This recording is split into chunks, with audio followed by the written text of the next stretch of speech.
పిల్లలు, ఈరోజు మనం ఒక పండితుడు పక్కన ఉన్న రాజ్యానికి బయలుదేరి మార్గమధ్యంలో ఒక పూరి ఇంటి వద్ద ఆగి మంచినీరు అడిగాడు. ఆ పిదప ఏమి జరిగింది అనే విషయాలు ఈ చిట్టి కథలో తెలుసుకుందాం. ఈ చిట్టి కథ పేరు పరీక్ష.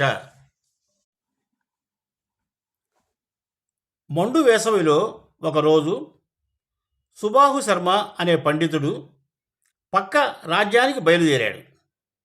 మధ్యాహ్న సమయానికి ఒక గ్రామం చేరుకున్నాడు. బాగా దాహం వేయటంతో అక్కడ ఉన్న ఒక పూరి ఇంటి వద్ద నిలబడ్డాడు. అప్పుడే నీళ్లకుండతో పూరి ఇంట్లోకి వెళుతున్న ఒక బాలికను చూశాడు. ఆ బాలికను కొంచెం మంచినీరు ఇవ్వమని అడిగాడు. మీరెవరో నాకు తెలియదు, మీకు నేను మంచినీరు ఎలా ఇచ్చేది అని అన్నది. దానికి బదులుగా సుబాహు శర్మ, నేను ఎవరో మీకు తెలియదా? నేను పేరుగాంచిన ఉద్దండ పండితుడిని. సకల శాస్త్రాలు, వేదాలు, ఉపనిషత్తులు అన్నీ అవపోసన పట్టిన వాడిని. మీరు అబద్ధం చెప్తున్నారు, మీరెవరో చెప్పారు కాదు. నేను ఒక బాటసారిని. బాటసారి అంటే అలసట రాకుండా తిరిగేవాడు. మీరు ఇప్పుడే అలసిపోయారు. ఇద్దరు బలవంతులైన బాటసారు పేరు చెప్పండి అని అడిగింది.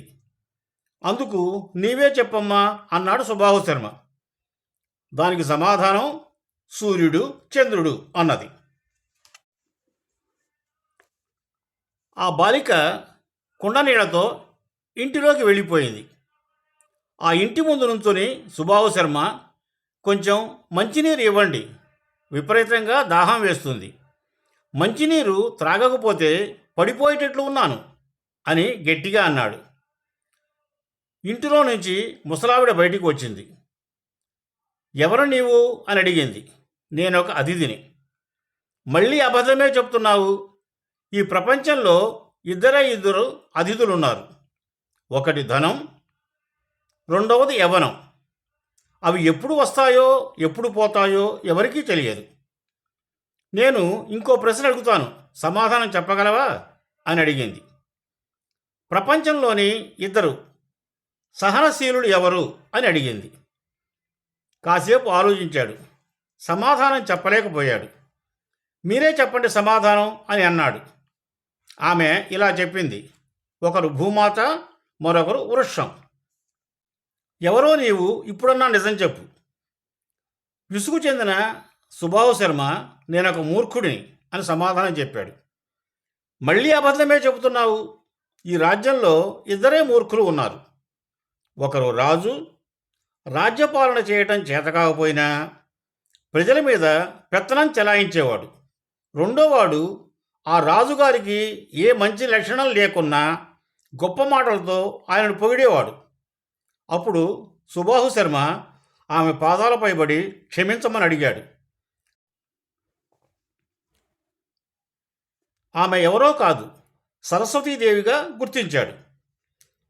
సుబాహు శర్మ వినయ విధేయతలను అలవాటు చేసుకోవాలి, అంతేగాని అహంకారము, గర్వము కాదు.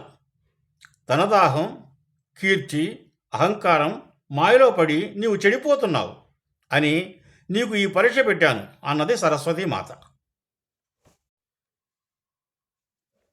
ఆ పండితుడు బాలిక అడిగిన ప్రశ్నలకు, వృద్ధురాలు అడిగిన ప్రశ్నలకు సమాధానం చెప్పలేకపోయాడని తెలుసుకున్నాం కదా.